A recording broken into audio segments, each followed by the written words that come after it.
Welcome! In the Lord of the Rings podcast, we wander the world of J.R.R. Tolkien by exploring the foundational epic stories from the deep past of Middle-earth. If you enjoyed Tolkien's books, or maybe Peter Jackson's movies, or perhaps you're excited for Amazon Studios' new series, The Rings of Power, and you want to dive deeper into the rich world of Middle-earth, then listen and subscribe.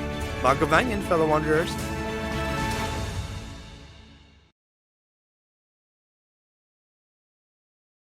In a hole in the ground, there lived a hobbit.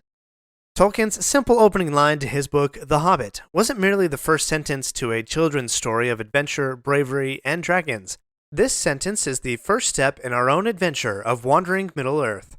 That unassuming yet provocative line opens to us a much wider world, to the epic struggle of good versus evil, and of light overcoming the shadow.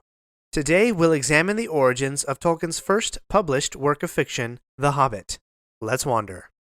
Today, we know Tolkien as the master, the grandfather of high fantasy, with a variety of published fiction and non-fiction works, whose lasting influence has inspired generations of authors, illustrators, and movie makers, not to mention the profound impact on readers of all ages. But let's go back in time to 1937. In May, the Hindenburg blew up. In November, Japan and Germany would announce their alliance known as the Axis, and just 2 years later, the world would be ravaged by World War II. At the time, Tolkien was 45. All 4 of his children had been born. A few years earlier, he had contributed to the Oxford English Dictionary. Around this time, he was a professor at Oxford. While grading exams, he noticed a blank page in one of his students' examination books. For whatever reason, he put his pen to paper and wrote, quote, "In a hole in the ground, there lived a hobbit." Little did he know of the adventure he had just embarked on. According to TolkienSociety.org, quote, "In typical Tolkien fashion, he then decided he needed to find out what a hobbit was, what sort of a hole it lived in, why it lived in a hole, and etc. From this investigation grew a tale that he told to his younger children. By 1936, he had a draft. When completed, the manuscript found its way to Stanley Unwin, chairman of the publishing firm Allen & Unwin. What was the deciding factor for The Hobbit to be published? Unwin gave it to his 10-year-old son, Raynor, asking him to read it and then write a review. His son's take on the manuscript?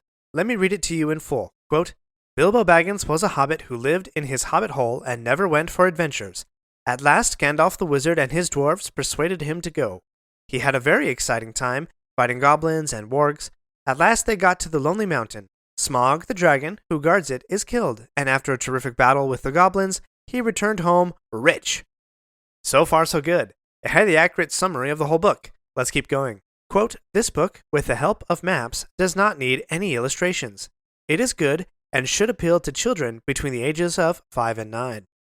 That's it. That short review, written by a publisher's 10-year-old son, was enough for The Hobbit to be published.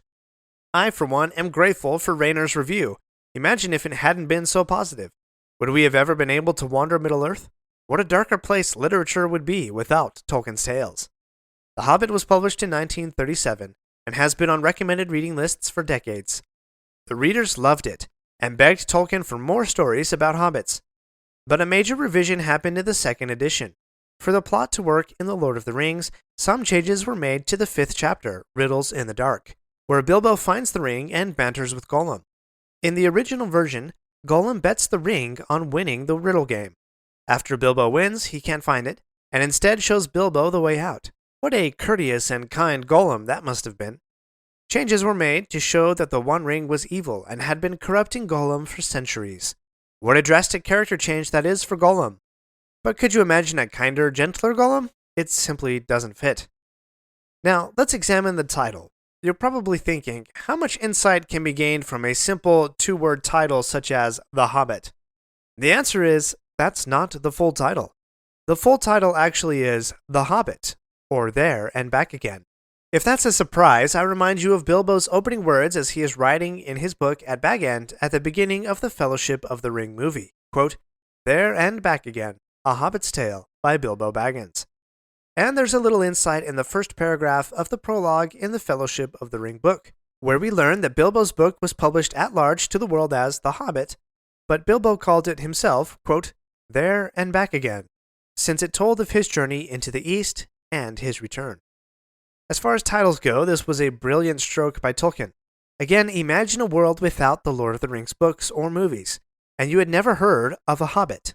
Suddenly, this book from an Oxford professor hits the shelves, and everybody seems to be talking about it. The Hobbit?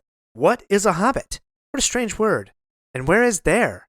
Where did the Hobbit travel to, and why is it important that he came back again? These sorts of questions are what I imagine were passing through people's minds. Not only was it a great marketing move, but it revealed Tolkien's approach to writing fiction. Tolkien played the part of omniscient narrator, but his writing philosophy was much more like recording true stories from characters who manifested themselves to him.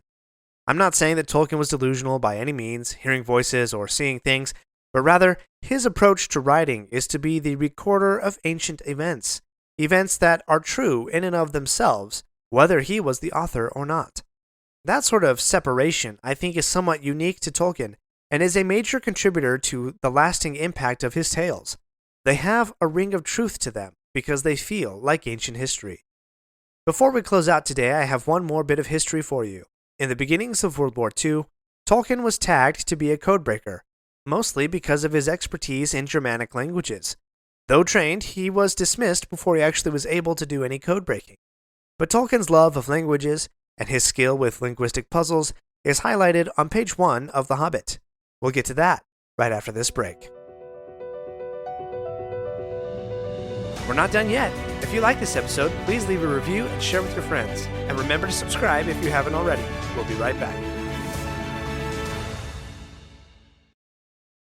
Do you ever find yourself thinking about who would win in a fight between Goku and Superman?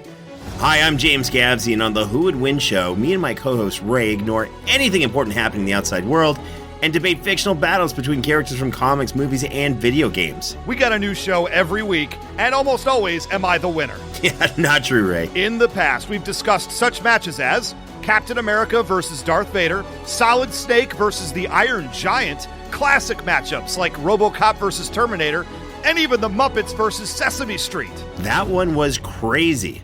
So if you're a fan of geek culture and love a spirited debate, check out the Who Would Win show wherever you get your podcasts, or check us out at whowouldwinshow.com. Page 1 of The Hobbit has a title, but I actually don't know what it is. It's written in runes. Runes, Tolkien tells us on that page, quote, were old letters originally used for cutting or scratching on wood, stone, or metal, and so were thin and angular. Using ancient runes on page 1 gives credence to the first line of the page, quote, this is a story of long ago. And because it's a story of long ago, Tolkien felt the need to explain the origin of the word orc that he used in the story of The Hobbit. Quote, orc is not an English word. It is actually the word that hobbits used to describe those creatures. But because this tale is a translation, sometimes the word goblin is also used. Hence, orc and goblin are virtually synonymous, at least from this note on page 1 of The Hobbit. But returning to the runes, Tolkien explains how to use them. Here are his instructions, quote, if the runes on Thror's map are compared with the transcriptions into modern letters, the alphabet adapted to modern English can be discovered, and the above runic title also read. I love a good puzzle. Now you go figure it out. I forbid you to Google it. You must look at Thror's map and read Gandalf's translation in Chapter 1 and Elrond's translation of the Moon Runes in Chapter 3. Figure it out for yourself. Oh, and the chart of runes in the appendix to The Lord of the Rings won't help you either. You're on your own, with the text of The Hobbit as your guide.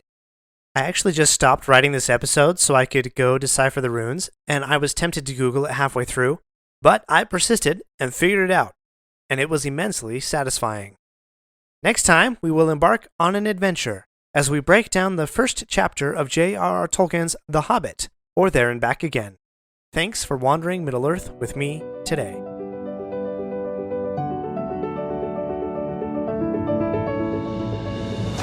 My friends, if you enjoyed this episode, let me know by subscribing, leaving a review, and sharing with your friends. Follow me on Facebook or Instagram at Lore of the Rings Podcast. For feedback on the show, please email me using the link in the show notes. Until next Thursday, remember, not all those who wander are lost.